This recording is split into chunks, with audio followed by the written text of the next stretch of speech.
Shalom, salam gereja kepenuhan Kristus. Saudara, hari-hari ini kita menghadapi satu kehidupan yang sedang berjuang menghadapi badai pandemi corona. Badai pandemi COVID-19 ini begitu menggoncang seluruh dunia, dan bukan hanya orang yang tidak percaya, anak-anak Tuhan pun ada di dalam badai yang cukup besar menghantam dunia ini. Nah, saudara, sebagai orang percaya, apa kebenaran Tuhan tentang menghadapi badai kehidupan seperti ini? Kita akan sama-sama merenungkan firman Tuhan dalam Markus pasalnya yang keempat, ayatnya yang ke-35 sampai ayatnya yang ke-41. Demikian firman Tuhan. Pada hari itu, waktu hari sudah petang, Yesus berkata kepada mereka, "Marilah kita bertolak ke seberang." Pertama, saudara, yang perlu kita pahami betul bahwa perjalanan kehidupan kita sebagai orang percaya bukan inisiatif kita, atau yang mau kita menjalani kehidupan kita di bumi ini sebenarnya bukan kita. Tetapi kita perlu sadari betul bahwa Dialah yang punya rencana. Jadi kita kalau ada di dunia ini untuk menggenapi rencana Tuhan. Karena kalau Dia punya rencana, walaupun kita harus melewati lembah bayang maut, kita harus melewati badai kehidupan sekalipun, Dia tetap bersama kita dan kita pasti akan melihat kemuliaannya. Lalu berikutnya, saudara, kita lihat di ayat 36. Mereka meninggalkan orang banyak itu, lalu bertolak dan membawa Yesus beserta dengan mereka dalam perahu di mana Yesus telah duduk, dan perahu-perahu lain juga menyertai Dia.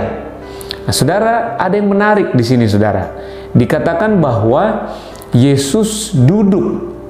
Kita lihat ayat berikutnya. Lalu mengamuklah taufan yang sangat dahsyat, dan ombak menyembur masuk ke dalam perahu sehingga perahu itu mulai penuh dengan air.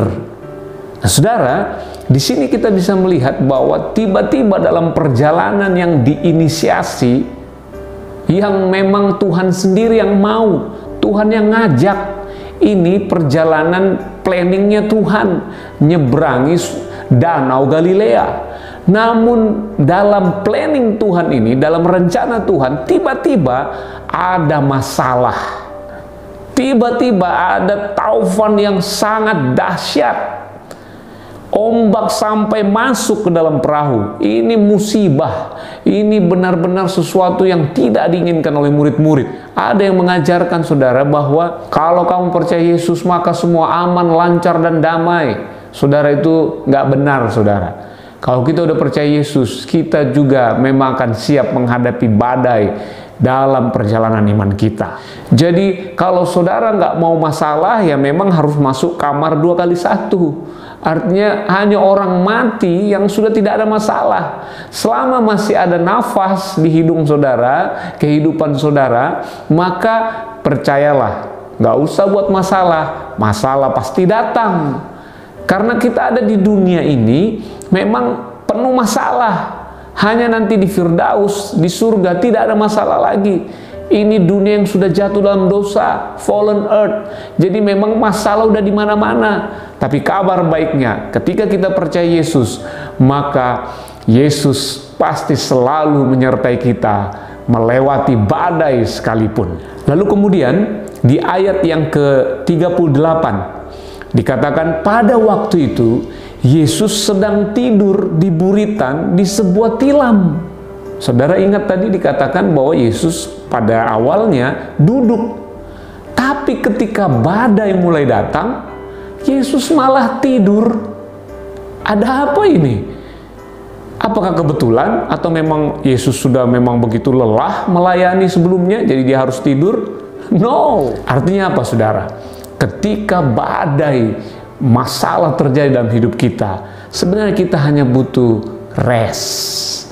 Apa? Butuh tenang, istirahat di dalam Tuhan. Itu yang Yesus mau ajarkan kepada murid-muridnya saat itu. Lalu kita lihat berikutnya, saudara. Maka murid-muridnya membangunkan dia dan berkata kepadanya, "Guru, engkau tidak peduli kalau kita binasa?"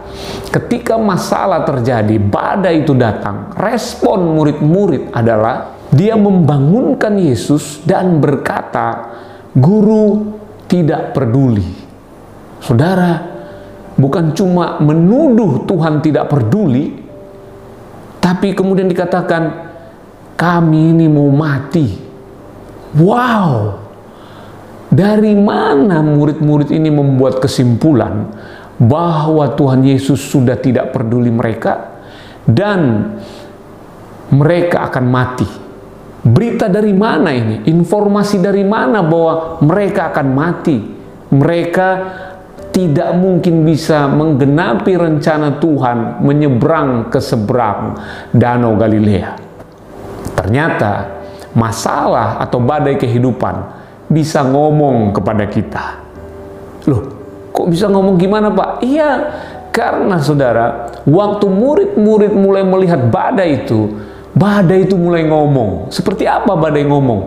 Kalau kecepatan anginnya sekian knot, maka ini akan mengakibatkan kematian. Kalau badai yang model begini, ini angin barat, ini angin timur, angin utara, ini angin yang paling kuat. Ini jarang-jarang terjadi dan ini akan mengakibatkan kematian. Semua berita-berita, suara-suara dari luar itu, saudara, badai itu ngomong kepada murid-murid. Dan repotnya, murid-murid dengarin. Dia nggak mau dengar kata Tuhan yang bilang mau nyebrang. Mereka lebih percaya badai yang ngomong. Mereka nggak percaya lagi Tuhan yang ngomong akan menyeberang. Nah saudara, jangan biarkan masalah yang banyak ngomong. Karena kalau masalah ngomong kita dengarin, repot saudara. Oh amin, amin masalah, amin. Kalau pandemik begini memang udah nggak mungkin lagi kita bisa kerja seperti ini. Oh nggak mungkin lagi kita beli rumah. Oh nggak mungkin lagi kita membuka usaha yang seperti ini. Oh kalau begini pasti susah kalau begini. Nah itu berarti kita mendengar masalah ngomong. Badai yang ngomong, kita diam dan mengaminkan seperti murid-murid.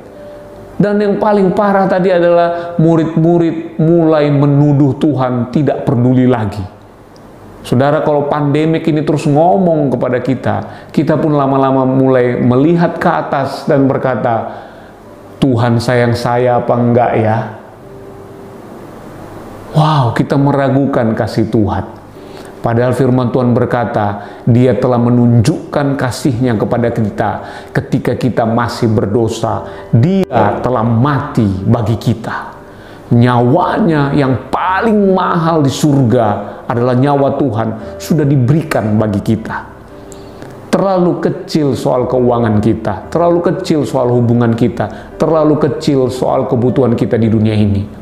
Karena yang terbaik dari surga telah diberikan bagi kita. Anaknya yang tunggal telah mati menggantikan kita. Yang menarik saudara, di ayat 39, Yesus kemudian, Ia pun bangun. Wow, badai yang begitu menakutkan murid-murid sampai rasanya mau mati, tapi Yesus tidur nyenyak. Namun saudara, ketika di tengah badai yang begitu hebat itu Yesus bisa tidur, Yesus hanya bisa dibangunkan oleh suara murid-muridnya. Saudara, dalam masa pandemik ini, setiap keluhan-keluhanmu, setiap doa-doamu itu sangat didengarkan oleh Tuhan. Lebih daripada badai corona, badai pandemik ini, Dia selalu memperhatikan kita. Sama seperti Yesus, Dia nggak dibangunkan oleh badai, suara angin, suara gelombang, suara badai itu. Dia dibangunkan oleh suara yang mungkin kalau dibandingkan badai dan angin jauh lebih kecil. Tapi justru itu yang membangunkan Tuhan kita. Lalu ketika Ia bangun, apa yang Tuhan Yesus lakukan?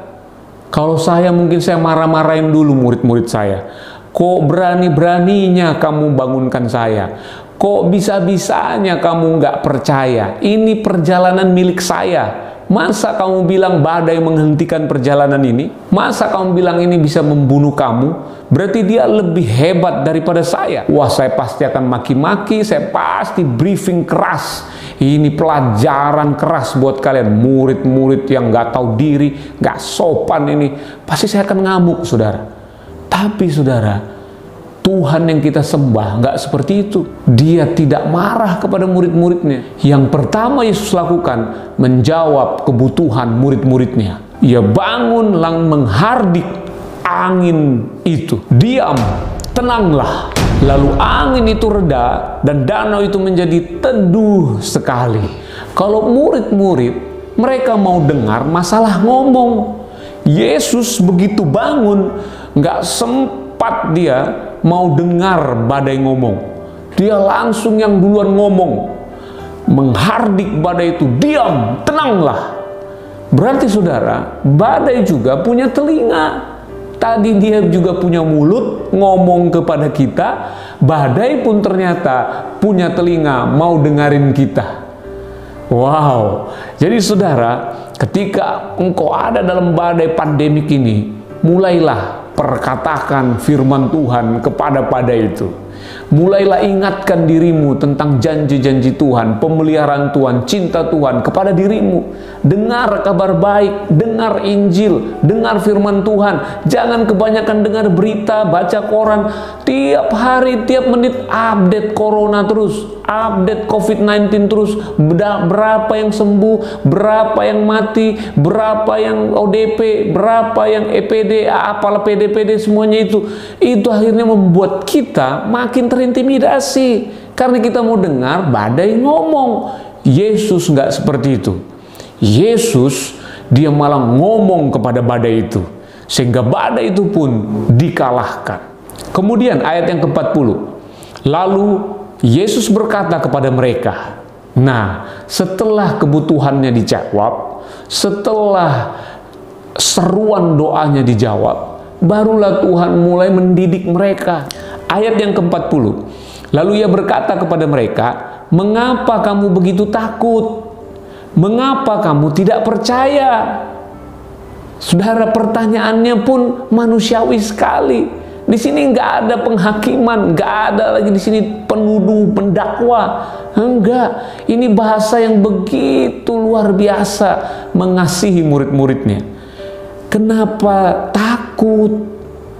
Maksudnya itu, loh, siapa yang takutin kamu? Kenapa takut? Kasih tahu saya. Saudara, ini begitu meneduhkan hati. Saudara, kalau ada saudara jatuh dalam dosa, saudara gagal dalam kehidupan ini, tahukah saudara, Tuhan nggak pernah menuduh saudara, mendakwa saudara. Iblis yang suka menuduh dan mendakwa. Murid-murid tadi kita udah baca, sebenarnya sudah kelewatan, saudara. Mereka bilang nggak bakal tercapai rencana Tuhan menyeberang. Yesus, semua ini gara-garanya ini kita bisa mati di sini. Bahkan Tuhan Yesus pun sudah dituduh nggak peduli. Sejak kapan Tuhan bisa punya sifat cuek? Sejak kapan Tuhan kita bisa nggak peduli dengan umatnya, anak-anaknya, murid-muridnya? Ini benar-benar penistaan Tuhan, saudara. Ini bisa dipidanakan, ini bisa dilemparkan neraka, boleh. Kenapa, saudara? Karena ini udah kelewatan. Tapi ketika Yesus mulai briefing mengajar mereka, Yesus menggunakan kata mengapa. Wow, Tuhan gak cepat mendakwa, menuduh. Dia mau mengerti keadaan kita, saudara. Dan kemudian dikatakan, mengapa kamu tidak percaya? Loh, kurang apa aku? Barusan tadi sebelum kita nyebrang, kamu udah banyak melihat mujizat-mujizatku. Masa untuk urusan badai aku juga gak bisa urus? Mengapa kamu masih nggak percaya? Wow, Tuhan, saudara, mempertanyakan hal-hal yang esensi dalam hidup kita. Ternyata yang kita butuhkan adalah keberanian untuk mempercayai Tuhan mengasihi kita. Itulah yang jangan sampai hilang dalam kehidupan kita. Bahwa apa? Kita sangat dicintai oleh Tuhan. Itu yang membuat kita berani untuk percaya, berani untuk menghadapi kehidupan kita, karena kita tahu kita sangat dikasihi oleh Tuhan. Jadi saudara, kalau kita bisa merewind, kita putar balik, seandainya mereka tahu kuncinya, bahwa ternyata ketika badai terjadi, yang kita butuhkan hanya berani dan percaya. Karena Yesus sudah bilang tadi, mengapa kamu takut? Lawannya apa? Berani. Lalu kemudian, mengapa kamu tidak percaya? Lawannya apa? Percaya. Nah, ternyata rahasia menghadapi badai kehidupan adalah berani dan percaya. Jadi kalau sudah tahu rahasianya, ketika badai itu terjadi, maka murid-murid harusnya seperti apa? Mereka mulai berani dan percaya. Jadi ketika badai itu terjadi, Yesus tidur, tiba-tiba mungkin satu yang nggak percaya, Thomas bilang sama Petrus, Petrus, bangunin Tuhan Yesus dong. Kenapa, Tom? Iya, soalnya ini kan badai, ini kita bisa mati loh. Ini kita kalau badainya begini kita bisa tenggelam loh, Petrus. Kamu yakin mau bangunkan Tuhan Yesus? Iya, kita butuh dia sekarang. Kan dia udah ngajarin kita, suruh berani dan percaya saja. Dia bersama kita, tenanglah. Dia juga yang suruh kita nyebrang. Dia juga yang pasti akan melindungi kita.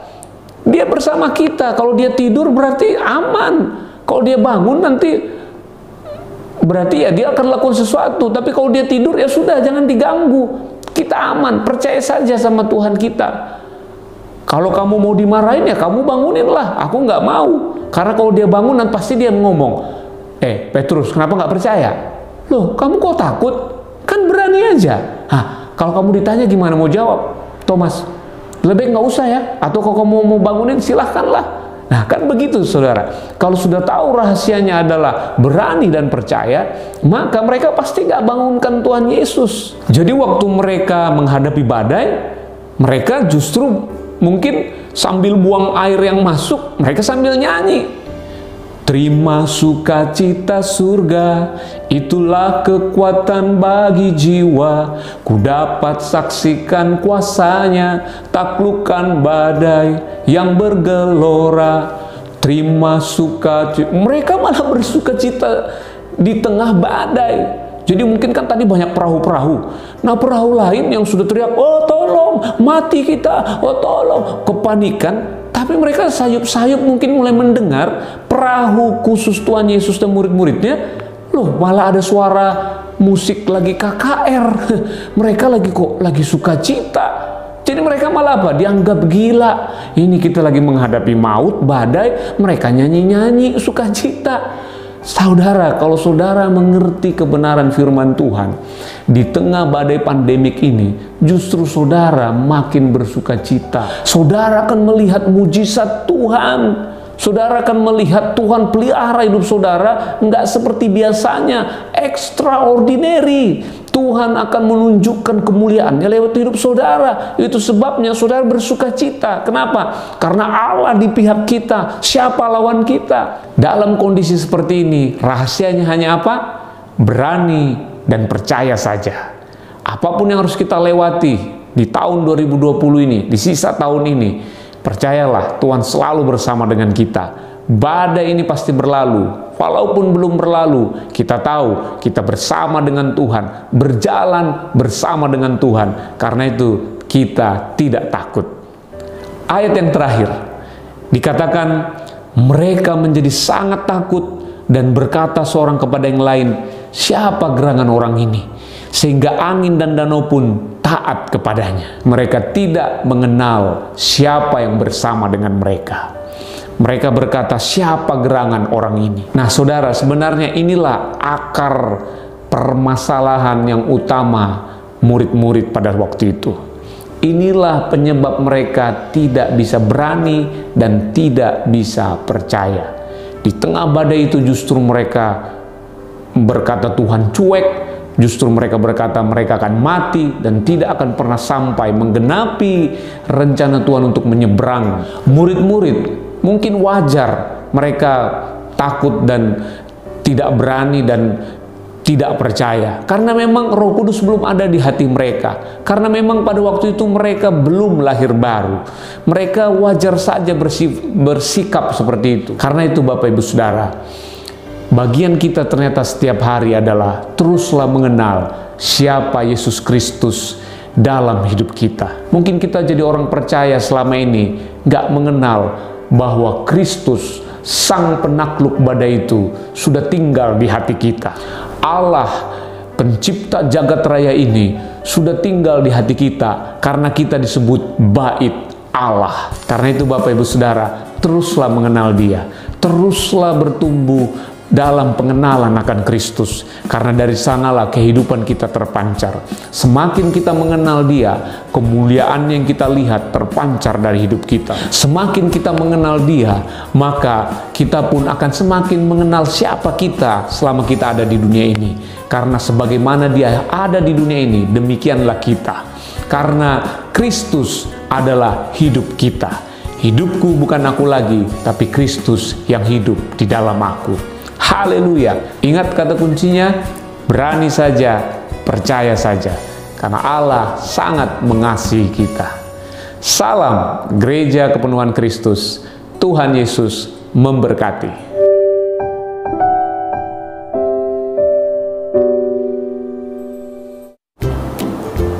Itu lagunya gimana sih? Haleluya, Kau ada dalam hatiku. Takkan kekuatan. Haleluya. Yang badai itu gimana sih? Yang ada badainya? Haleluya. Mau ngomong apa lagi? Di tengah pandemi. Haleluya.